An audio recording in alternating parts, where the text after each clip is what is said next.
అందరికీ నమస్కారం.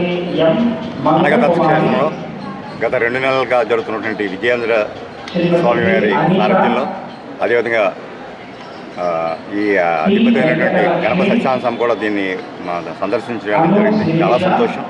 రేపటితో ఈ కార్యక్రమం ముగియనుంది. ఇంత పెద్ద ఎత్తున భక్తులు తరలి వచ్చి స్వామివారి ఆశీస్సులు పొందడం జరిగింది. మేము కూడా ఇక్కడికి రావడం 3 సార్లు కూడా స్వామివారి యొక్క ఆశీస్సులు పొందాం. చాలా సంతోషం.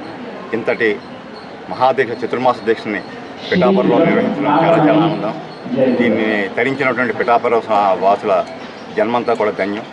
స్వామివారు ఇటువంటి కార్యక్రమాలు మరిన్ని చేయాలని, మరింతగా దీనికి సంబంధించినటువంటి భావతత్వాన్ని జనంలో తీసుకెళ్లాలని మనపూర్వకంగా కోరుకుంటున్నాం.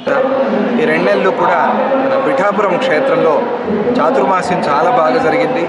ఇక్కడ భక్తులు వాళ్ళ మనస్సు చాలా మంచి మనస్సు, ఎంతో భక్తిగా, ఎంతో శ్రద్ధగా, ఆనందంగా ఈ కార్యక్రమం చేసుకున్నారు.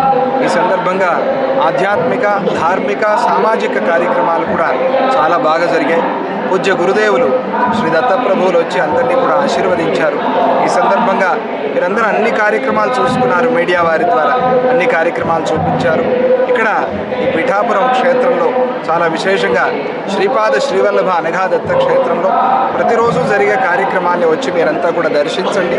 అలాగే పూర్ణిమ రోజు పంచోత్సవ సేవ జరుగుతుంది. ఆ కార్యక్రమంలో కూడా మీరంతా పాల్పంచుకోండి. మీకు అందరికీ శుభం. ఈ చాతుర్మాస్య ఫలం మన పిఠాపురానికి, చుట్టుపక్కల ప్రాంతాలకి అంతా కూడా కలిగి అంతా సుభిక్షంగా, ఆనందంగా, ఆరోగ్యంగా ఉండాలి అని ప్రార్థన చేస్తూ లోక కళ్యాణం, విశ్వశాంతి కలుగుగాక. జై గురుదత్త శ్రీ.